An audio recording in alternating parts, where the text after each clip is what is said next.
Germanton Hospital pioneers in world-class orthopedic cardiology and multi-specialty care. Top 3 in Hyderabad, top 10 in South India. Attapur, Hyderabad. ఇక శివాజీ రాజా ఇన్ని సంవత్సరాల కెరీర్లో ఆర్టిస్ట్గా ఎంత popular, ఆర్టిస్ట్గా ఈజ్ వెల్ నోటెడ్ అండ్ ఒక హ్యాండ్ఫుల్ ఆఫ్ ఫిలిమ్స్ చేశారు, ఒక సక్సెస్ఫుల్ కెరీర్ చూశారు. అయితే మూవీ ఆర్టిస్ట్ అసోసియేషన్ అధ్యక్ష పదవి అనేటువంటి దగ్గర నుంచి మూవీ ఆర్టిస్ట్ అసోసియేషన్తో శివాజీ రాజా అనేటువంటి పాయింట్లు తీసుకున్నట్లయితే how you enjoyed that period? 100% enjoy చేశాను, 100%. ఎందుకంటే శక్తివంతులు లేకుండా కష్టపడ్డాను. ఎంత కష్టపడ్డానన్నది అది ఇంకా దేవుడు ఉంటే దేవుడు తెలియాలి, లేకపోతే నేను అనుకున్న రూపాన్ని తెలియాలి. అంత కష్టం ఎవడో పడినంత కష్టపడ్డాను. నేను అక్కడ ప్రెసిడెంట్గా ఉన్నప్పుడు నాకు ఎంత పేరు ఉండేదో ఇప్పుడు లేకపోయినా కూడా నాకు రెట్టింపు పేరు ఉంది. అది ఎన్ని విధాలుగా అర్థం చేసుకున్నా కూడా నేను అక్కడ లేకపోయినా కూడా నన్ను గుర్తు చేసుకునే మెంబర్స్ అంతా ఇప్పటికీ, సార్ మీరు చేసినప్పుడు అలా ఉండేది సార్, మీరు చేసినప్పుడు ఇలా ఉండేది సార్. ఇప్పుడు రోజులు ఏం చేయట్లేదు, నేను ఎవడు కష్టపడతాడు, ఒక్కొక్కటి స్టైల్ ఒక్కొక్కటి. నేను ఒక పదవి కాదు కదా అక్కడ చేసింది. ఏమేంటి దాంట్లో చేసిన పదవులు? ప్రెసిడెంట్, ఎగ్జిక్యూటివ్, ఈసీ మెంబరు, 2 సార్లు ఈసీ మెంబరు, 2 సార్లు ట్రెజరర్, 2 సార్లు వైస్ ప్రెసిడెంట్, 2 సార్లు జనరల్ సెక్రటరీ, ఒకసారి ప్రెసిడెంట్. సో ఆల్మోస్ట్ కెరీర్లో చాలా భాగం మూవీ ఆర్టిస్ట్ అసోసియేషన్తో అనుబంధంగా. అది అప్పుడు యాక్సిడెంట్ అయింది కదా, మా యాక్సిడెంట్ పీరియడ్లో అక్కడే ఉండేవాడిని. కళాన్ని 10 మందికి చేయొచ్చు అన్నది. మీ టైంలో మేజర్గా ఇది మేము చేసామని చెప్పేటువంటి అచీవ్మెంట్స్ ఏంటి? ఎవరి వల్ల కాంతి చేశా. ఎందుకంటే చిరంజీవి గారు సైరా షూటింగ్లో బిజీగా ఉంటే, అన్నయ్య అమెరికా వెళ్తే ఇంట్లో అమౌంట్ వస్తుంది, నేను ఏ రోజు వరకు మిమ్మల్ని ఏం అడగలేదు. ఆయన అన్నారు అన్నమాట, నేను అనుకున్నా ఎప్పుడు ఏం అడగలేదురా నువ్వు అని. పరుచులు వెంకటేశ్వర పెద్దన్నయ్య చిరంజీవి గారితో చాలా బాగా చేస్తాడు, ఒకడు ప్రతిదీ మేదేసుకుని చేస్తున్నాడు, మీరు వస్తే చాలా హ్యాపీ ఫీల్ అవుతాడు. వచ్చినప్పటి నుంచి కారులో అన్నయ్యని ఎలా ఒప్పించాలో పక్కన సైరా షూటింగ్ జరుగుతుంది అంటేనే ఉన్నాడు అన్నారు. నాకు కొంచెం టైం కావాలన్నారు. లేదన్నయ్య మీరు ఎస్ఆర్ నువ్వు ఇప్పుడు చెప్పేయండి, నేను వాళ్ళతో చెప్పేస్తాను అన్న. అవునరా నువ్వు ఎప్పుడు నన్ను ఏం అడగలేదు ఈరోజు వరకు. నేను రావాలంటే దీంట్లో ఇంకొక ఇబ్బంది కూడా ఉంది. ఒక సీనియర్ నటి, నాతో చాలా సినిమాలు చేసిన ఒక హీరోయిన్, ఇప్పుడు నేను నీకు ఎలా అయితే రెండు సంవత్సరాలు ఇబ్బంది పెట్టాను ఈ ఇంటర్వ్యూ కోసం, అలా నన్ను ఒక 2 years హీరోయిన్ అమెరికాలో ఎలా ఫంక్షన్ చేస్తాను. తమిళ ఆవిడ పేరు చెప్పకూడదు. ఇప్పుడు ఆవిడకి 2 ఏళ్ళ నుంచి ఆవిడ అడుగుతుంది, ఆవిడకి రాకుండా ఇప్పుడు అడగగానే నీకు వచ్చాడనుకో ప్రాబ్లమ్స్ వస్తాయి మోరా అని. ప్లీజ్ అనే ఆయనతో నేను ఎంత ఎక్కువసేపు మాట్లాడి, మీ అందరికీ తెలుసు కదా నేను చాలా కామ్గా ఉంటుంది. సర్లే నేను రేపు చెప్తాలే అన్నారు. రేపు ఫోన్ చేసి ఏర్పాటు చేసుకున్న దగ్గర నుంచి ఇంకా శత్రువులు ఉంటారుగా పక్కన, ఎన్ని రకాల ఇబ్బందులు పెట్టాలి పాపం. అంటే ప్రతి ఏ ఇబ్బంది అయినా సరే శ్రీకాంత్ నేను పరుసూరి వెంకటేశ్వర గారు వెళ్ళి ఆయన తన ఇబ్బందులు వస్తున్నాయి, ఎక్కడ ఫంక్షన్ చేయాలనుకున్నాను కదా, నేను వస్తా అనుకున్నాను కదా, చేసేయి, ఇంకెవరెవరు వస్తున్నారు అన్న, ఇంతమంది హీరోయిన్స్ వస్తున్నారు, ఇంతమంది హీరోస్ వస్తున్నారు, ఇలా జబర్దస్త్ నుంచి ఒక 2-3 ఇక్కడి నుంచి కింద అన్ని చేసానే, ఎక్కువ స్ట్రెయిన్ అవ్వకు అన్నారు. అప్పుడు వాళ్ళు మీకు ప్రామిస్ చేసిందంత అప్పుడు అమెరికాలో ఒక్కో ప్రోగ్రామ్కి ₹1,00,00,000 ఒక ప్రోగ్రామ్ చేసాం. ఆయన ఎంత గొప్ప మాట అన్నాడంటే, ఇది కూడా ఇంతకుముందు చెప్పారు. ఒకసారి డాలస్లో ప్రోగ్రాము, అక్కడ ఏంటంటే ఓన్లీ సాటర్డే సండేనే ఖాళీగా ఉంటారు. దాంట్లో సాటర్డే కన్వీనియంట్గా ఉంటుంది అనుకుంటే వాళ్ళకి, మళ్ళీ ఎవరి డ్యూటీ వాళ్ళు వెళ్ళిపోతారు, పట్టించుకోరు. ఓ పని చేద్దాం, ఆయన సైరా బిజీలో విపరీతమైన షెడ్యూల్ బిజీ, ఈ సాటర్డే చేశాక మీరు ఉండిపోండి, శివాజీని ఉండిపోక నేను వచ్చేస్తా, మళ్ళీ సాటర్డేకి నేను వస్తా అన్నారు. దానం పెట్టి వద్దులేండి, ఒక ప్రోగ్రామే చేద్దాం అని అగ్రిమెంట్ ఒక ప్రోగ్రామ్ చేసాం.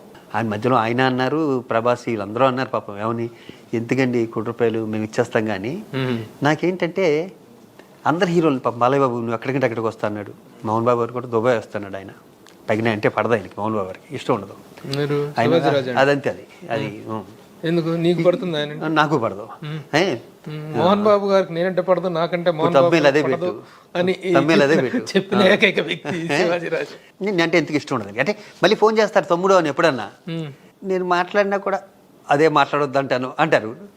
ఇప్పుడు నా ప్రవర్తన ఎలా మార్చుకుంటా నేను, నాకు ఇష్టం ఉన్నది ఇష్టం అని చెప్తా, ఇష్టం లేదు ఇష్టం లేదని చెప్తా. ఇప్పుడు ఆయన సాటిస్ఫై చేయడానికి కాదు కదా ఇండస్ట్రీకి వచ్చింది, నాకంటూ ఒకటి ఉంటుందిగా అని. నేను అలాగే బతికాను, అలాగే కంటిన్యూ అవుతుంది. ఆయనకంటూ ఒకటి ఉంటుంది, ఆయన అలాగే ఉంటారు, అలాగే కంటిన్యూ అవుతుంది. అది నచ్చదు ఆయనకి. సో చాలా ఓపెన్గా చెప్పు, త్వరగా ఎవరు ఇలా స్టేట్మెంట్ ఎవరు చెప్పలేదు. ఎందుకు ఆయన తెలుసా విషయం, నాకు తెలుసా విషయం. ఓకే. సో అలా అని గౌరవం లేదు. మొన్న ఎలక్షన్లో నుంచోవద్దు శివాజీ ఈసారి అన్నారు. డెఫినెట్లీ సార్, మీరు ప్రెసిడెంట్గా ఉన్నప్పుడు నన్నే సెక్రటరీ కావాలని పెట్టుకున్నారు, నుంచోలేదుగా మొన్న. అవును, సరే, చిన్న చిన్న విభేదాలు వేరును. చిన్న చిన్న విభేదాలు కూడా కాదు. ఆయన ఏంటంటే ఒకప్పుడు నేనంటే చాలా ఇష్టం. వాళ్ళ ఫ్యామిలీతో కూడా నన్ను బయట భోజనాలకి తీసుకెళ్ళి బయట చాలా మంచి హ్యూమన్ బీయింగ్. ఇప్పుడు ఎంత ఇంట్రడక్షన్ నాకు ఎలా చెప్పావో లేనిది అలాగా అలా ఆయన కూడా పాప నా గురించి చాలా గొప్పగా చెప్పేవాడు. అది కాదండి, ఇదే ఆయనకి ఎదురు సమాధానం చెప్పకూడదు. నాకు ఉన్నదన్నట్టు చెప్పడం ఇష్టం. అక్కడ నచ్చలేదు, అక్కడ పడలే, అంటే వేరే ఏమీ లేదు. వేరే ఆయనకి నాకు ఉంటాను ఏమన్నా గట్టు తగాదాలు ఏమన్నా ఉంటాయి, ఆస్తి వివాదాలు ఉంటాయి, అందుకని ఏమన్నా సమకాలికలు. ఆయన నాకన్నా బాగా సీనియర్, పైగా నేను ఫ్యాన్ని. మనకి చిరతలు కొట్టడం రాదబ్బా, ఇక్కడ కొట్టాలి, అవి నేర్చుకోవాలి. అవి నేర్చుకునేందుకు వయసు అయిపోయింది, అది అవసరం లేదు. అవును, ఓకే. మధ్యలో మోహన్ బాబు గారి టాపిక్ వచ్చింది, ఒకటి మాట్లాడుకున్నాం, ఓకే అయిపోయింది. చిరంజీవి గారి విషయం చెప్తున్నారు. సరే, మొత్తానికి ప్రాబ్లమ్స్ అన్నీ చెప్పాము, ₹1 మీద సంతకం పెట్టాము. ఇక్కడ ఒక వర్గం స్టార్ట్ అయింది. ఇప్పుడు ఏ వర్గం ఉందో, పావలా పనిచేయని ఒక వర్గం ఉంటుంది. ఆడు ఏ సినిమాలో కూడా చేశాడో కూడా తెలియదు మనకి.